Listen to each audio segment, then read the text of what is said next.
The Bmore Football Podcast is brought to you by Rice Law.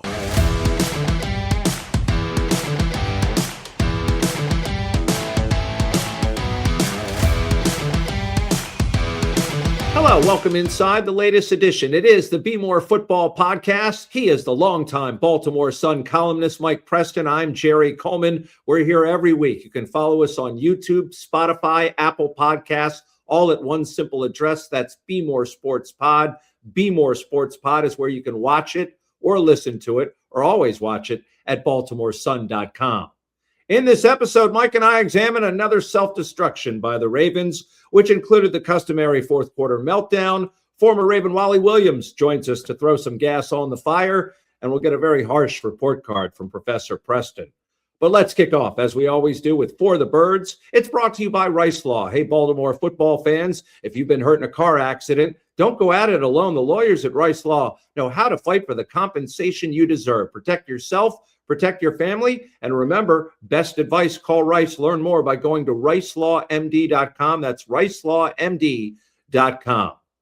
Mike, the Ravens saw an 11-point fourth quarter lead disintegrate with their chances to make the postseason, also disintegrating in the process. It was all too familiar. Turnovers, penalties, and of course, more questions about not running the darn or damn football. It's wash, rinse, and repeat, it seems. There's no question. You just got to run the ball. You got the best closer in modern-day football on your team, and Derrick Henry. He's got to touch the football. You got to. You have an 11-point lead with 12 minutes and 50 seconds left in the game. You got to run the ball and pound it with him and let him control the clock. But more importantly, I mean, their playoff chances are like drastically diminished. I mean, they got to go to Green Bay and beat the Packers. And you never know what's going to happen in that game because you don't know the status of the quarterbacks, who's playing, who's not playing. But then they have to hope that Cleveland can upset Pittsburgh. And that can happen. That's going to be a bloodbath. I mean, those two teams don't like each other, but I mean, they're starting a rookie quarterback in Shadir Sanders. I don't see that happening, but hey, if there's a reason for optimism, that's it. But other than that, things are a little rocky for the Ravens right now. Yeah, and we go back to week one, and it's the same thing as I was saying. In week one, late turnover cost them a game, not running the football enough, secondary giving up big plays on a fourth down, or is the quarterback just too hurt? I don't know what it is right now these days, but it seems like it's been a continuous problem going back to the Buffalo game. Well, it does go back that far. You know, that's where it kind of originated, where it started. Lamar Jackson plays until the last 2 minutes of the first half, and then he's done because of an injury. They have turnovers. Derrick Henry, that fumble they had early in the game after they scored on the first series was huge. And then Zay Flowers at the end of the game with 2 minutes and whatever left in the game, he fumbles. And then New England wins it, and they get the ball back, and then they kind of stall and they go into that offense. The Ravens deserve what they got. They are a 7-8 football team, and they played like one. And you got to win those games. And you need to win at home, and they haven't done that all season. And home field advantage. It's the crowd. You know the count. They don't know the count, and they still can't pull it off. So they got some problems, man. Yeah, it's painstakingly obvious that this has been a trend. And let's talk about Derrick Henry. We'll talk about them not protecting their house a little bit more later. But he recorded his 100-yard rushing game. But the big story was never touched the ball after his second touchdown, a span of over 12 minutes. And again, this has been a continuous problem. I understand them wanting to get Keaton Mitchell involved. We have talked about that in previous podcasts. But this guy was brought in to be the closer, and they didn't utilize him in that fashion. Before you answer, let's hear what Coach Harbaugh had to say. I asked him at his Monday presser, and also what the heck was the offensive coordinator thinking at that moment? In real time, were you aware that Derrick had not touched the ball after the second TD? And how much conversation do you have? Well, we're talking about 6 plays. So we're talking about 6 plays that went back-to-back in a series, and we're trying to get the first down. So, no, the conversation is not really geared toward, who's going in the game on a play, because plays are getting called fast. And players are running on the field fast based on the game plan, what the rotating coach decides to do, what the tag on the play is and who's got that play. And there's reasons for all that that are game plans. So I'm not defending all that. And heck no, you can pick plays or who goes in or when they go in. But it's not just as simple as, oh, Derrick Henry didn't play the whole fourth quarter. You know, it was those plays back to back. He was going to go in. That was part of the plan. And it was felt in making those decisions, guys running on off the field as plays are being called in the rotation to go that direction. As I look back on it, I'm like, sure, I see the point. But I'm also not in the midst of saying, oh, whoa, time out. You know, Keaton, come on. I want Derrick in the game in that moment. So that's a reality too. So just, I'm not trying to make excuses for it, but trying to put it in perspective. You know, that's how it works. I guess I'm asking though, is there communication or maybe even an intervention with Todd saying, hey, we need to get Derrick on the field or get him more involved? Well, yeah, I think I just answered that. In that fast, real time, as those plays were going and those plays were being called, and that player's going on the field, and he's on there for that reason, for that play, I'm thinking about the play. Is it going to work? Maybe what the next play is going to be, and what our fourth down idea is going to be if we're 1, 2, 3, 4, 5 yards out, or whatever it might be situationally. So there's a lot of things you're thinking about, and it's not necessarily always, oh, man, I'm going to have to answer for Derrick not being on the field on this play later if it doesn't work. So what do you make of that, Mike? Because there was some word salad involved in there with a few croutons on top. But this goes back to the AFC Championship game against Kansas City, these type of scenarios. Yeah, you can't defend that. You can't make any excuses.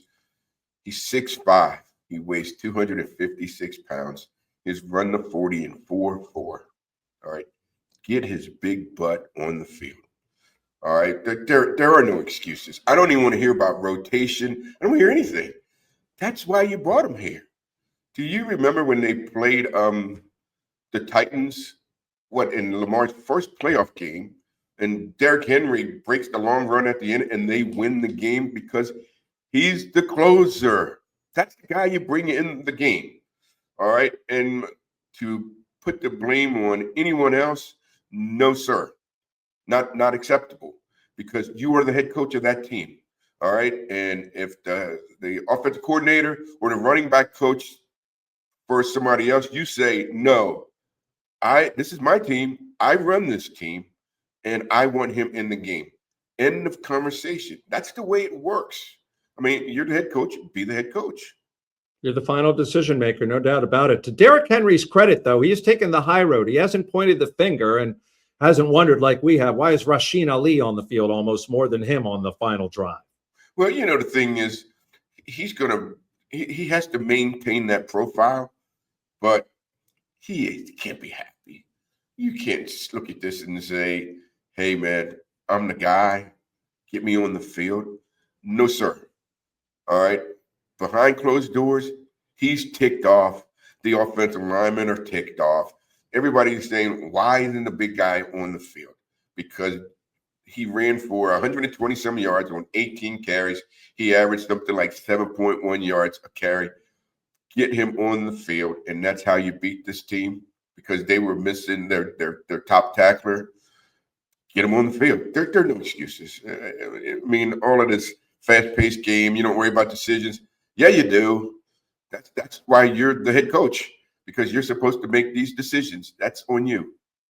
Well, it's not all negative. I do have some positivity to bring to the podcast, because after waiting about 15 minutes, maybe 20 for Coach Harbaugh to show up for his post-game press conference, I will give the Ravens players some sense of credit for sticking around and being accountable and answering the questions on Sunday night after the game. A lot of them like to run to the latest, I don't know, nightclub or their car or whatever. But even Lamar stuck around and talked about this being BS, used the phrase BS repeatedly.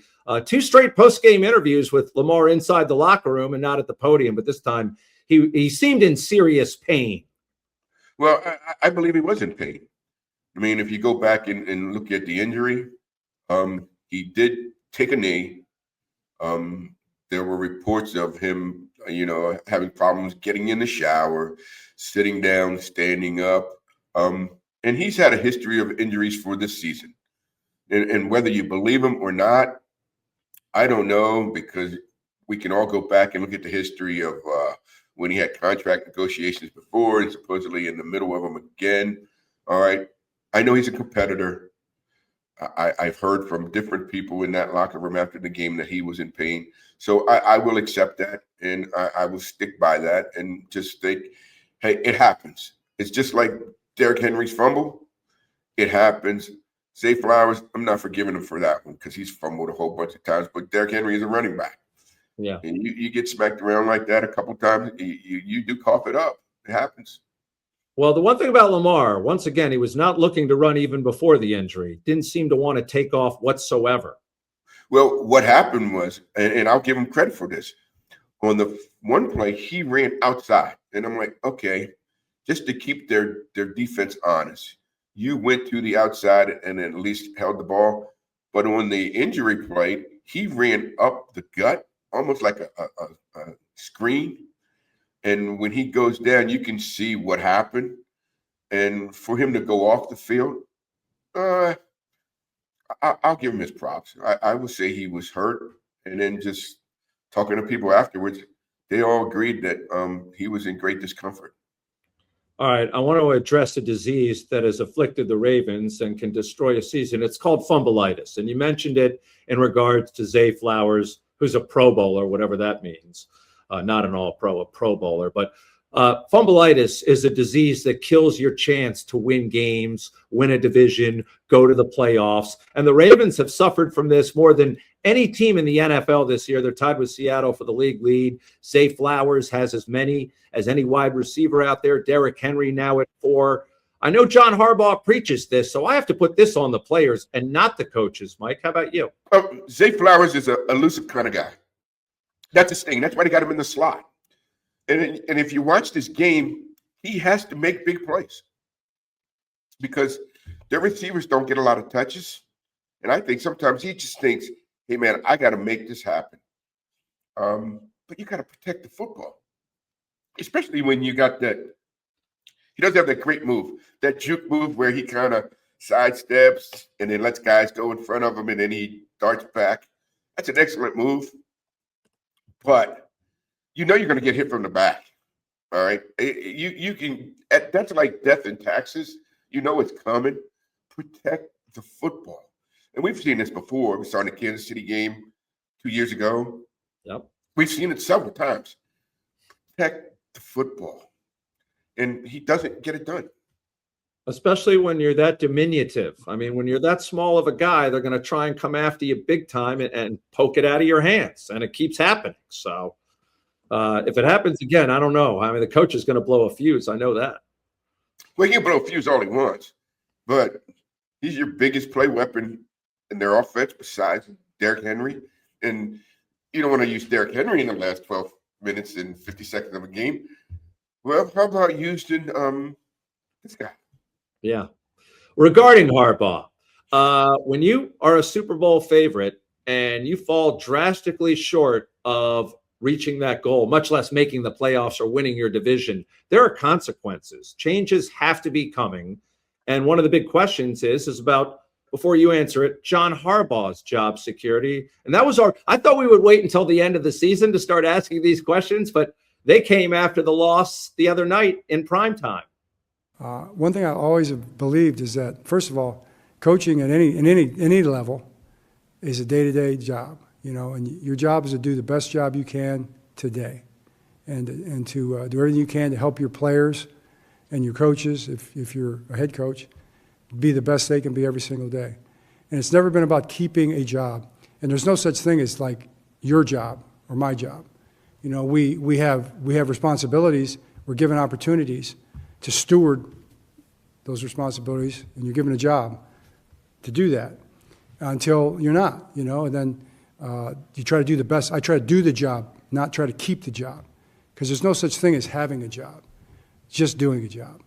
And so my focus is on always, and has been for the last 18 years here and the last 41 years in coaching, or is it 42? It's up there. Well, it's been a while, but he doesn't sound like a guy who is too concerned about his job security, and I don't think he should. If the Ravens, I've said this, if they decide they're going to go in a different direction, they'll do it amicably, put out some release, maybe hold a joint press conference. I don't think they're going to just throw him out on Black Friday or Black Monday, as they call it. Black Friday already came and went. Well, even if he goes, he's out for a year, but he makes $17 million, Jerry. You know what I mean? Let's not start playing that violin for John Harbaugh. I mean, that's a lot of bank. And I think he'll set out because he wants to get paid, and then he'll go back. And John has plans. I'm telling you, he's not a guy that just kind of he's a wanderer and says, "Oh, if." He knows, his job is in jeopardy. And here's what you got to worry about, be concerned about, is one, what if he has to fire his offensive coordinator or his defensive coordinator? All right. And maybe he doesn't want to do that. I don't know their situation. But if he has to get rid of one, that's going to be interesting. Mm-hmm. And if he has to get rid of his offensive line coach, now that Eve gets a little bit more interesting. Zach Orr. All right. And maybe John says, maybe I'll stick around. Maybe that can happen. But let's go a little bit deeper, Jerry. Let's go look at Lamar Jackson. I was watching shows this morning where they're already putting him up on the trade block. Oh, never heard that one before. I wonder who uttered that on a podcast this year. Yeah, never heard that one before, but now they're talking about it on TV, all the talking heads. Interesting. And let's take it a little bit deeper than that. All right, and I'm writing about this later in the week. More of the Bmore Football Podcast right after this. At Rice Law, we've won millions for our injury clients, taken on the biggest insurance companies, and fought in the toughest courtrooms, and made it clear, strong lawyers win strong cases. But none of that matters today. The only case that matters is yours, your fight, your future. And we're ready to go to battle for you. We don't rest on past victories. We fight every case like it's our only one. Because at Rice Law, the most important victory is the one we win for you. Rice Law. Best advice, call Rice. Shake Shack is an amazingly fun urban dining experience, so treat yourself this holiday season with some all-time Shake Shack favorites. From the Shack Burger and crinkle-cut fries to those unbelievably delicious hand-spun shakes, or try some of the limited-time menu items throughout the year. Stop by Shake Shack's newest location at the Festival at Wood Home Shops in Pikesville. See you there. Shop Maryland's largest adult-use and medical cannabis menu, located at 1114 Cathedral Street in Baltimore, with medical delivery available throughout Maryland 7 days a week, only at Relief Shop. For the last 25 years, Wood Home Insurance has been Baltimore's premier independent home, auto, and business insurance broker, representing over 30 carriers. For example, need an auto quote? Wood Home shops them all. Geico, Progressive, Travelers, AAA, Safeco, and Selective, and sends you back the best rates possible. I have personally been a client for over 2 decades, and they are world-class in service. Wood Home's owner, Rich Gottlieb, is happy to schedule a Zoom appointment with you at your convenience. Oh, and Rich is a longtime Ravens season ticket holder, so when at the game, let him know where you're tailgating. He'll drop by and say hello. So for all your needs, it's Wood Home Insurance, 410-580-2800 or woodhomeinsurance.com.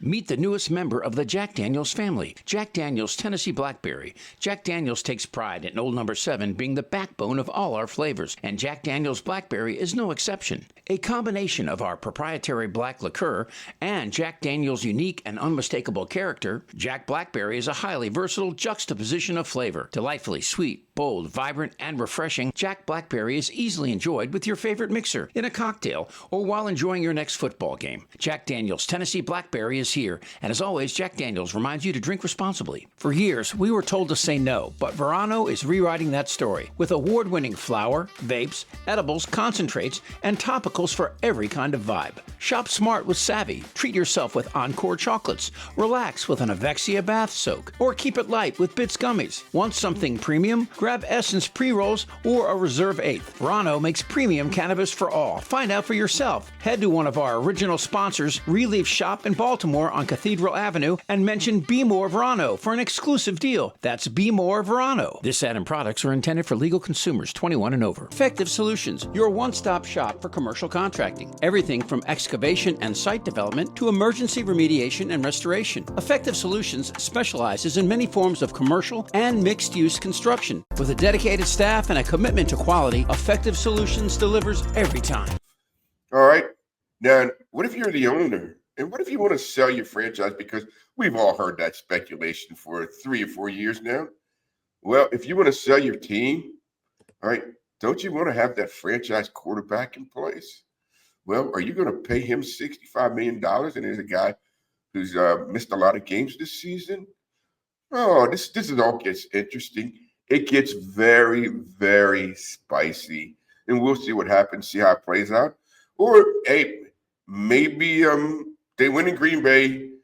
Maybe Pittsburgh loses to Cleveland, and then we go into the WWE Entertainment Center next Sunday in Pittsburgh. This is all fascinating to see what happens. So I don't know. We'll see what happens. It's kind of cool. There's definitely still a lot of drama ahead. We're not done just yet, but let's address real quickly the Ravens defense. They made Drake May look like an MVP candidate. The Patriots fans stuck around there to remind Ravens fans that after the game. That was embarrassing. But from first down to fourth down, after permitting only one play of more than 20 yards, they surrendered 2 during the fourth quarter. Again, when they were in their house with their crowd. Well, he can play. That kid can throw. I'm going to tell you, inside the red zone, and usually quarterbacks struggle in their first 2 years throwing passes. And as Lamar Jackson, he couldn't find those spots inside the red zone. He struggled. But this guy could throw. I mean, and he threw some great passes. The one he threw against Marlon Humphrey down the right sideline, I think it was the third quarter. Mm-hmm. And he threw a couple nice balls. I mean, this guy can play. He's going to be a pain in the butt for a couple years because he's got what it takes. MVP candidate, I don't know. We kind of lost track of that this year. No Josh Allen versus Lamar Jackson, even though Josh Allen is having a pretty good season. But we'll see. But the kid can play, and he took the Ravens apart. He threw for like 350-some yards in that game. So he's got game. Well, I would still submit that Matthew Stafford's a leading candidate as we speak right now. But going back to protecting your house, they're not doing that. 3-6, the worst home record they've had in well over a decade after adding all these bougie seats and the skybox and pushing the unwashed media into the end zone. This has been an abject failure for the Ravens in terms of trying to inspire their crowd, making them pay more, and really sing a whole lot less in terms of entertainment value. Yeah, turning out the lights, the explosive pregame shows, and so forth. Oh, it was explosive. You're lucky you didn't get hit by a firework. But, you know, the bottom line to all of this, Jerry, is what you do on the field. You can lose, but if you're somewhat entertaining, your fan base will come back. The Ravens haven't been entertaining. I mean, the way they play, the way their defense, man, when you start giving up 2 touchdowns in the last 12 minutes of a game, you got problems. And there's a reason why. And you go back and you look at those empty seats in that stadium, they're playing the New England Patriots. They have a history. They have tradition. And then all of a sudden, you can't win at home with that kind of lead.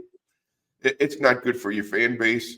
And as some people have already noted, there were a lot of New England fans in that stadium, and I know where they got the tickets from. And guess what?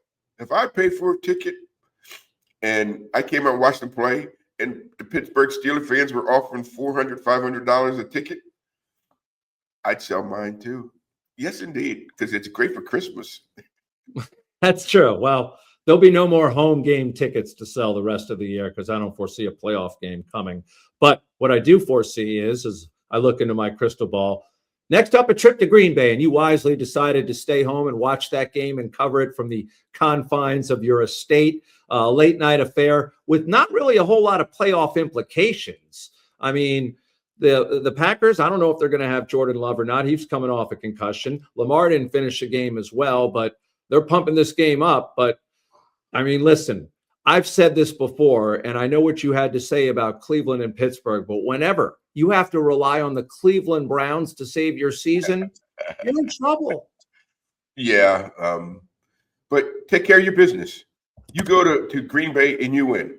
And I know all the romanticism in the frozen tundra, dum-ba-da-dum-ba-da-dum-bum-bum-bum. I mean, it's a great place to go once or twice, but I've been there a couple times. I really don't need to see it anymore, but I will watch the game. And Green Bay has something to play for, just like the Ravens. They're both still in contention, and we'll see what happens. But the quarterback situation, you went from Love and Jackson to Huntley and Willis. Willis. Yeah. No. What you talking about, Willis? Yeah, not there. And then you go and you got to count on the Browns to beat Pittsburgh, even though the game is in Cleveland. And Shedeur Sanders is your rookie quarterback. And I'll tell you what, Pittsburgh's playing well. Oh, man, their defense, at the beginning of the year, you could run the football on them. Not anymore. And their pass rush, they're getting after people. And then Aaron Rodgers, 41, 42 years old, is playing out of his mind. He is taking over that team. You can see him imposing his will on the Steelers. That's a good thing. And they're there. I'm not saying they're going to go to the Super Bowl, but they can win a game. They can win a game in the postseason, and we'll see what happens. But the Ravens, it's a tough situation. As a matter of fact, I would say it's dire. Yes, it's there. Well, Mike, we have a very special guest for our Baltimore and Beyond segment. You acquired our latest guest. I'll take credit for Billick. It's always sponsored by Relief. Relief Shop, Baltimore's best adult use and medical cannabis dispensary with 700 plus unique menu items and home delivery available always exclusively for medical patients, courtesy of Relief Shop right there in the heart of Baltimore City. Connor Welton and Company right there on Cathedral Street. So after the Ravens collapse, let's bring in a former Ravens offensive lineman, a straight shooter. It's Wally Williams, straight from Florida. Wally, thanks for being on the podcast, first of all. And Mike and I just talked about it. The Ravens' continuous failure to maintain a lead and run the football at the opportune time. What are you seeing from your perch down there in the Sunshine State? I feel like I'm about to vomit when I watch these guys play sometimes, man. You have a spoil of riches. I'm sorry, guys. I get old now. I'm getting old now. I'm getting grizzled. I'm getting jealous about a lot of things. And, just some things just don't make sense to me. Look, I never blocked for a running back that's 6'4", 270 or whatever he is back there running the ball. Okay, never had that. I wish we did. I wish we had that luxury to have somebody in the backfield like that to block for. You talking about guys that would be energetic, guys would be ready to play, guys would be ready to go the extra mile to get it done. I just don't see that tenacity. I just don't see that resonate. And look, you guys know I've been doing this for a long time and running my mouth for a long time. I was never a fan of Ronnie Stanley coming into the Ravens. Never a fan of it. I didn't think that mantra would carry over to the kind of units that we usually had in Baltimore. When Orlando was there, I thought we did pretty good, and it was on its way. But since then, that tenacity that we show offensively with our guys up front, it has just gotten worse and worse. And there's no reason why we should not have our 200 and whatever pound back, okay, in the game in the fourth quarter. He does not get carries to finish the game. Some things are just inexcusable, whether it's the O-line or whether it's just bad decision with coaching. Just dumb coaching at times where it's just inexcusable.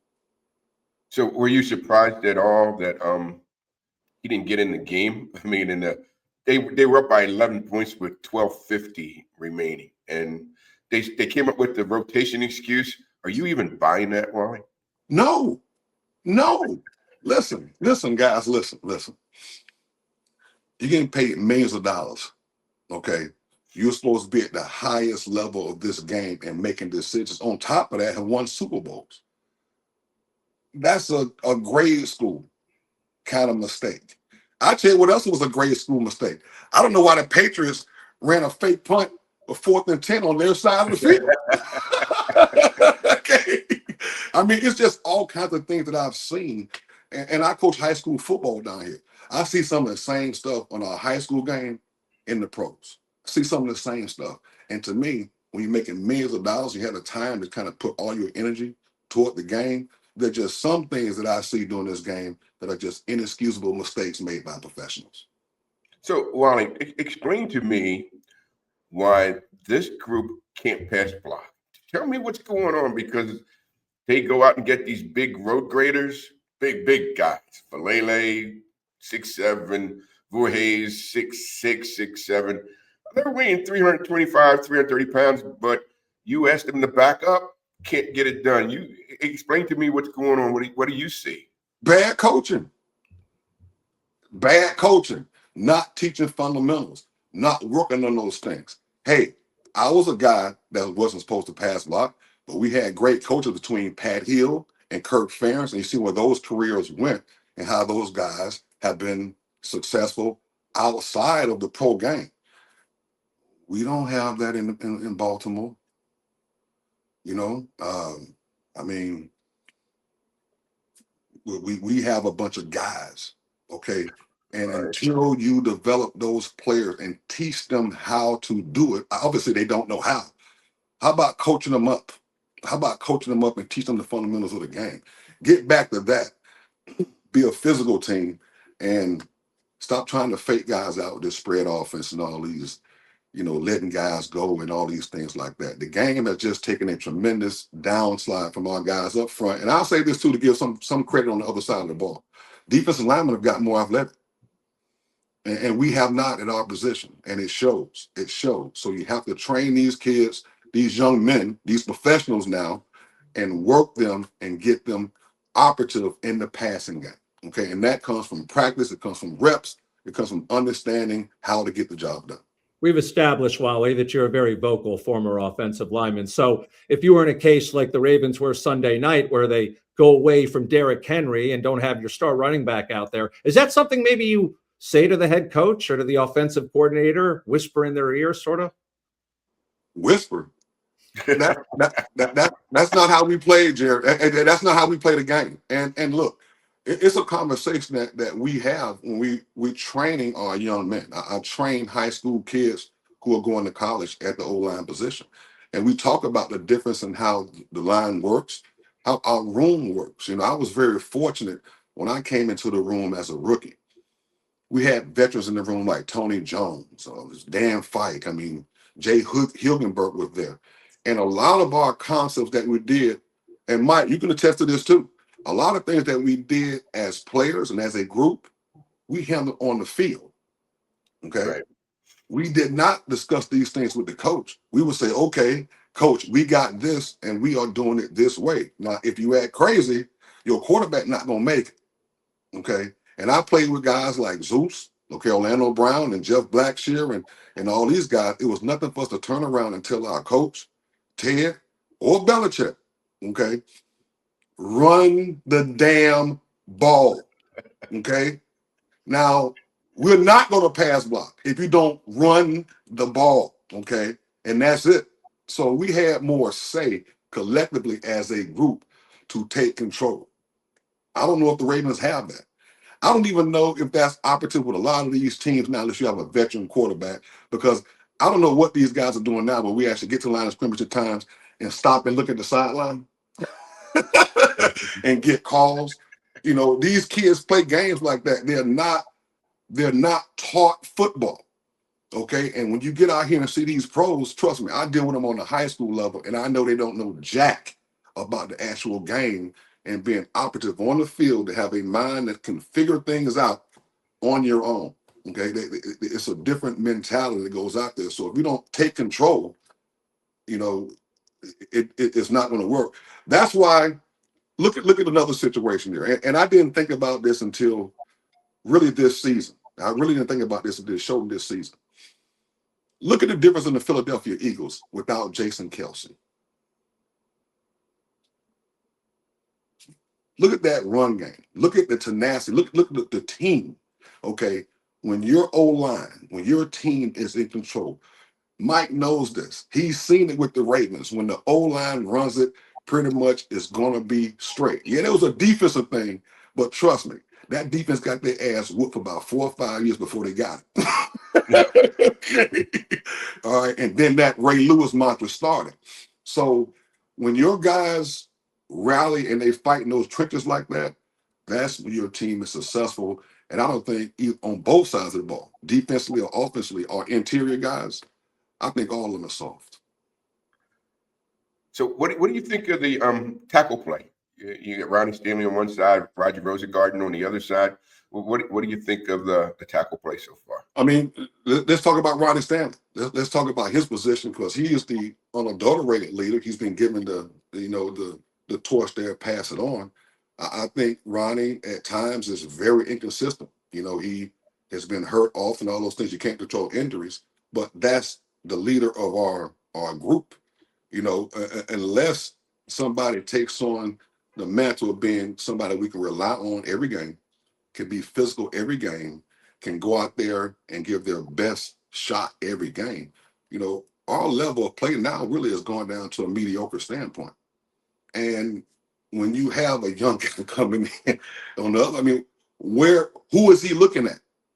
Where is the guy in the locker room that can bring his game up? So that's where it is. And unless somebody else, takes charge and say, I want to be an ass kicker, regardless of the situation, and I will take control of this group and what we do, and we got a monster behind us running the damn ball, then what are we doing? And yeah, I would turn around. I've done this. I remember doing this in the game. I remember looking in the backfield, and Jay Graham was back there. I remember him. we had Bam, at the time, I think, and EB. Jay Graham came on the field. He was limping. I turned around and Huddle said, get off the field, man. Hey, get out of here, Jay. Get off the field. Get somebody else in here. Bam, let's go. That's what we do. Time out. Time out. This thing is not moving until I snap the ball. And I'm not snapping with him back here in the field. We had this argument on the sideline on national TV. But that's how strongly I feel about my conviction as a leader, as a voice on the team, and saying this is what we're going to do, especially when we're up by 11 in the fourth quarter and they can't stop the run. Simple arithmetic. What do you think of Lamar Jackson's play so far? What's going on with him and so forth? It's the O-line fault. That's how it always is. It's the O-line fault. Lamar is not healthy. He is not healthy. And he's not healthy because, at some point, you have to use all your weapons. And now he has the weapon of throwing the ball down. He can sit in the pocket and throw bombs, And with our line compromising that at times, we're just poor. It's not even poor pass blocking at times. It's almost not even knowing who to block, not identifying where the blitz is coming from, not communicating with your guys up front. Guys are running through the line of scrimmage. That Pittsburgh game was absolutely ridiculous. I know what Pittsburgh is doing. They've been running the same damn defense since Chuck Noll. I'm just saying. All right. Pay attention. I know what they're running. I know their blitz package at home. Why can't we block it? Final thing I got for you, Wally. When you look at today's game and you hearken back to your days of playing, do you think, wow, these guys got it so much easier than we did, from the way they travel to the way they're treated by the team and the hot tubs and the masseuse and all that? I can't. That doesn't irritate me. What irritates me is those damn NIL deals. That's what pisses me off now. You're talking about buddy. That's what gets me. Solid money. Yeah, the pro game, look, is luxury. And when I came into the league in '93, especially coming out of Florida A&M, it was supreme luxury as far as I was concerned. So, we had the same kind of things. They may not have been as nice and updated and as technological as they are these days, but those things are there. The competitive spirit, I believe, is still there. I just would like the men to be more in tune to what they do and to be focused on the job at hand. I know there's a lot of things out there to get in your way, but it seems like you have a lot of distracted young men, on the field, and it shows up in their game. And as a parent, it's a distracted generation. I hear you. Amen to that. Hey, Wally, really appreciate the time and the very honest perspective. That's what we enjoy most about you. Best of luck to your team down there. Oh, man, appreciate you guys. Love you guys, man. Hey, we've been doing this for how many years now? 30, 31? What is it? 30 years in Baltimore, man. 30 years, man. 30 years. 30 years, man. Family, look, Wally, 30 years since you came into the Sun Papers building, you and Zeus. You guys remember when you came in there and it was like, oh my gosh, look at these two dudes, man. And we've been buddying up ever since, man. Was that when the first team arrived? When the first team came to Baltimore? Yeah. Yes. Doing it for a long time. So thanks, man. Yep. Thanks for going on that Goodwill tour and being here for Goodwill today. Oh, not a problem, fellas. Anytime. All right. There he goes, Wally Williams. More of the Bmore Football Podcast right after this. At Rice Law, we've won millions for our injury clients, taken on the biggest insurance companies, and fought in the toughest courtrooms, and made it clear, strong lawyers win strong cases. But none of that matters today. The only case that matters is yours, your fight, your future. And we're ready to go to battle for you. We don't rest on past victories. We fight every case like it's our only one.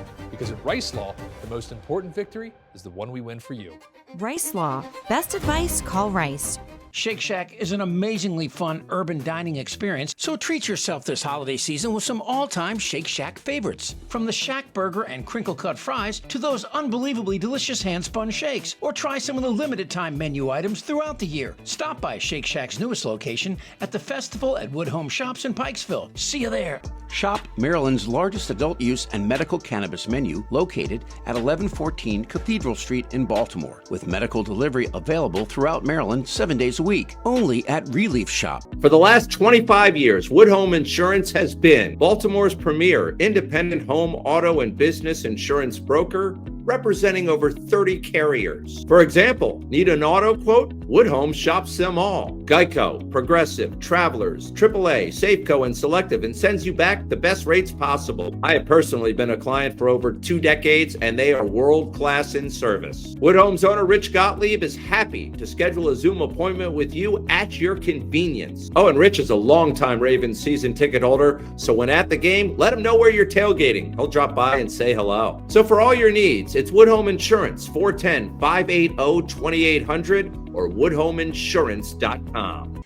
Meet the newest member of the Jack Daniels family, Jack Daniels Tennessee Blackberry. Jack Daniels takes pride in Old Number 7 being the backbone of all our flavors, and Jack Daniels Blackberry is no exception. A combination of our proprietary black liqueur and Jack Daniels' unique and unmistakable character, Jack Blackberry is a highly versatile juxtaposition of flavor. Delightfully sweet, bold, vibrant, and refreshing, Jack Blackberry is easily enjoyed with your favorite mixer, in a cocktail, or while enjoying your next football game. Jack Daniels Tennessee Blackberry is here, and as always, Jack Daniels reminds you to drink responsibly. For years, we were told to say no, but Verano is rewriting that story with award-winning flower, vapes, edibles, concentrates, and topicals for every kind of vibe. Shop smart with Savvy, treat yourself with Encore chocolates, relax with an Avexia bath soak, or keep it light with Bits gummies. Want something premium? Grab Essence pre-rolls or a Reserve 8th. Verano makes premium cannabis for all. Find out for yourself. Head to one of our original sponsors, Relief Shop in Baltimore on Cathedral Avenue, and mention Bmore Verano for an exclusive deal. That's Bmore Verano. This ad and products are intended for legal consumers 21 and over. Effective Solutions, your one-stop shop for commercial contracting. Everything from excavation and site development to emergency remediation and restoration. Effective Solutions specializes in many forms of commercial and mixed-use construction. With a dedicated staff and a commitment to quality, Effective Solutions delivers every time. Let's get on to Brian Billick's favorite segment, Barry Levinson's too. It's Mike Preston's report card.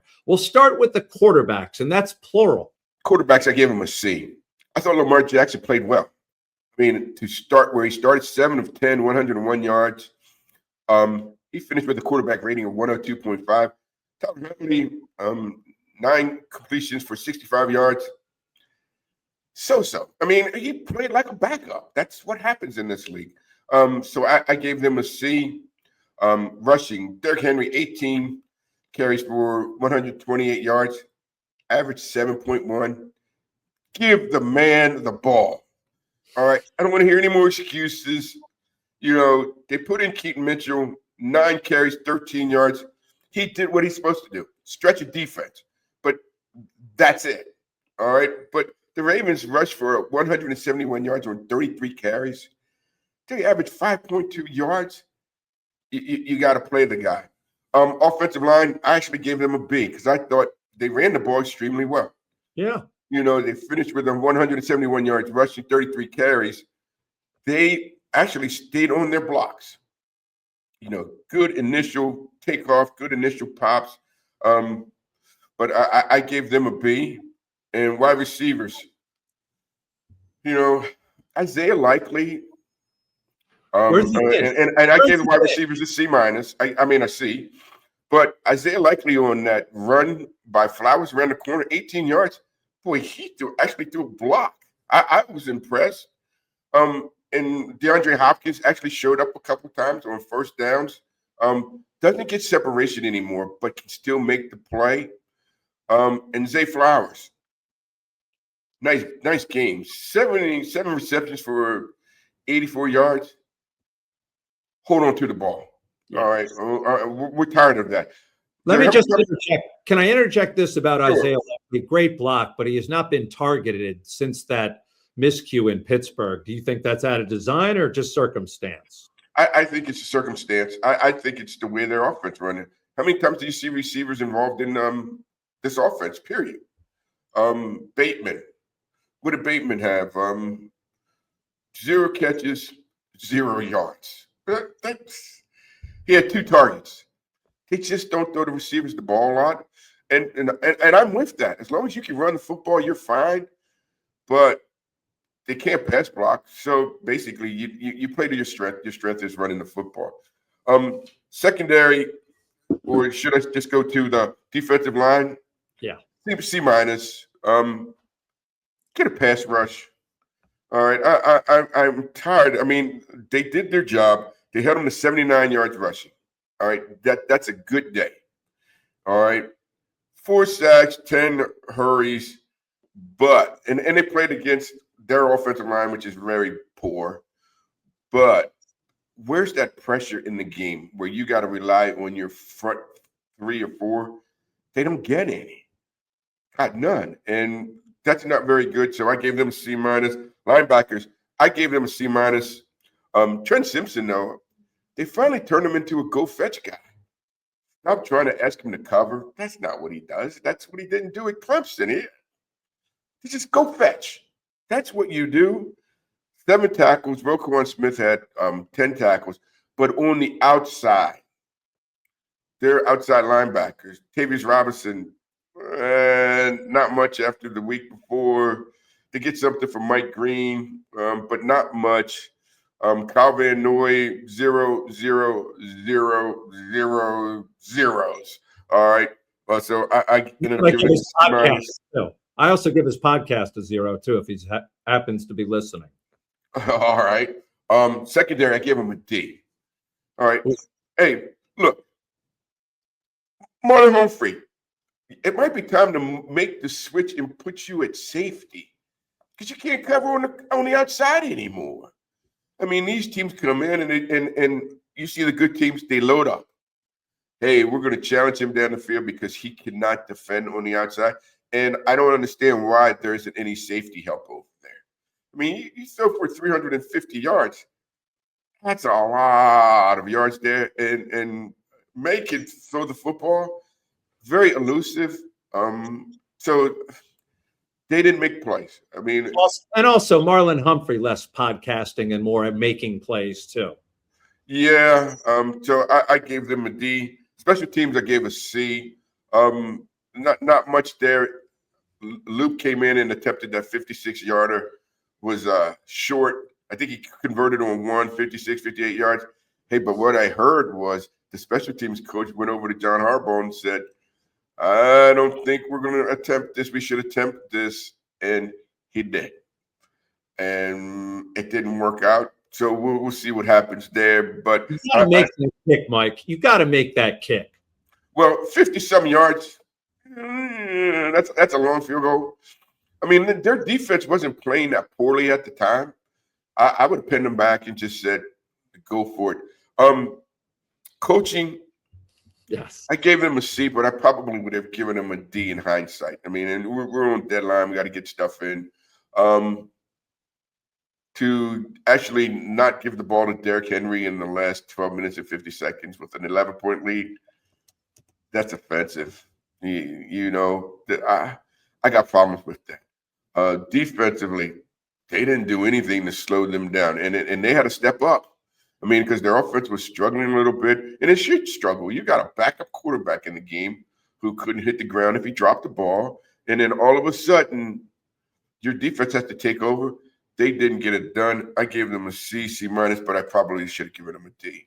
Do you think if Ed Reed had been in the meetings that past week that they would have played better? Well, Boomerlocker, the big Boomerlocker. But, Jerry, this is what's coming in my next column. They need to bring some of these guys back. The Ray Lewises, the Shannon Sharps, the Rod Woodsons, and tell them to talk to Lamar about keeping your body in shape, because the longer you play in this league, it's a young man's game. You got to do those things to stay in this league longer. So I'll be writing that for later this week.